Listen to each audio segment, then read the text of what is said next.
আজি নিৰ্বাচনী অধিসূচনা জাৰি কৰাৰ পিছৰ পৰাই ফকৰেগ্ৰাম সমষ্টিত যিখিনি বিভিন্ন ৰাজনৈতিক দলৰ নেতাকৰ্মী আছে বেছিভাগ সক্ৰিয় নেতাকৰ্মীৰ মাজত বিশেষকৈ বিজেপি ৰাজনৈতিক দলৰ পৰা আমাৰ যিখিনি সংখ্যালঘু মৰ্চা আছিল আজিৰ পৰা ক'বলৈ গ'লে ফকৰেগ্ৰাম সমষ্টিত সংখ্যালঘু মৰ্চা নাই বুলি ক'ব পাৰিম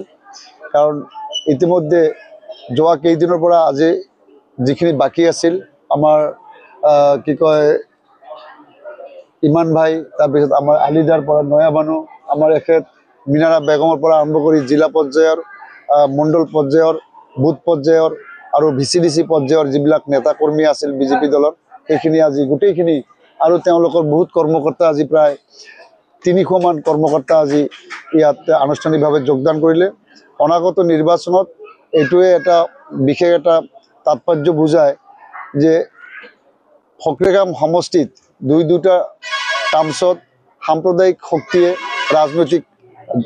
স্থান পাইছিল বিশেষকৈ ইউডিএফৰ সময়ত এটা সাম্প্ৰদায়িক শক্তিয়ে স্থান পাইছিল তাৰ পিছত আকৌ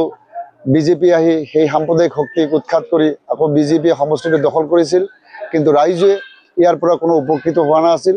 ৰাইজৰ মাজত হিংসা আৰু সাম্প্ৰদায়িকতাবাদী স্থান পাইছিল এইবাৰ সেইখিনি গোটেইখিনি কথা চালি জাৰি চাই প্ৰমোদ বড়ো সাহাবৰ 5 বছৰীয়া ৰাজত্ব কালত সকলো জাতি জনগোষ্ঠীৰ মাজত যেটো আমূল পৰিৱৰ্তন মিলাপ্ৰীতি ঐক্য ভাতৃত্বৰ মাজেদি সুন্দৰভাৱে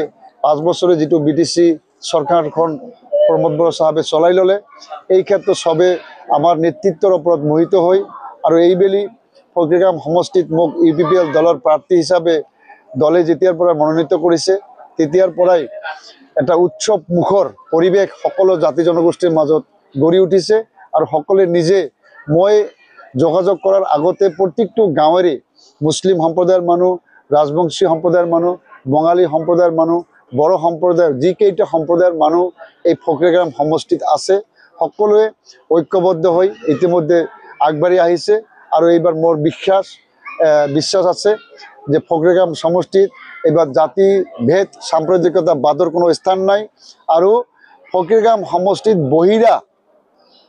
ৰাজনৈতিক নেতাৰ আগমন ঘটি আগন্তুক দিন ফকৰেগ্ৰাম সমষ্টিবাসী ৰাইজক আৰু ইয়াৰ পৰা ৰাজনৈতিক লাভালাভ কৰিব নোৱাৰিব এইবাৰ একমাত্ৰ ইউপিপিএল দল গোটেই বিটিসিত যেনেকৈ এটা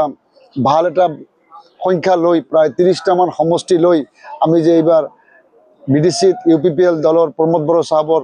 নেতৃত্বত চৰকাৰ বনাবলৈ গৈ আছো তাৰে উদাহৰণ আজি গোটেই ৰাইজে সজাগ জনতাই আগবাঢ়ি আহি এই প্ৰমাণটো দিছে মাত্ৰ মই টিকিট পোৱাৰ কাৰণেই নহয় তেওঁলোকৰ যেটো 5 বছৰত আমাৰ বিজেপিৰ যিখিনি মাইনৰিটি মানুহ আছে খালি মাইনৰিটি মানুহেই বিজেপিৰ পৰা আহি যোগদান কৰা নাই বিভিন্ন সম্প্ৰদায়ৰ মানুহ আহিও আজি বিজেপিৰ দলৰ পৰা বিপিএফ দলৰ পৰা আৰু কংগ্ৰেছ দলৰ পৰা আৰু বিভিন্ন দলৰ পৰা আহি ইয়াত আজি কেইবা দিন ধৰি যোগদান কাৰ্যসূচী ৰাতিপুৱাৰ পৰা ৰাতি 12টা 1টা 2টা লৈকে মই যোগদান কাৰ্যসূচী চলাই মই শেষ কৰিব পৰা নাই এতিয়াও আৰু বহুত মানুহ অপেক্ষাত আছে এটো যিসকলে আজি বিজেপি এৰি বিশেষকৈ সংখ্যালঘু নেতাসকলে যিবিলাকে আজি বিজেপি এৰি আহিছে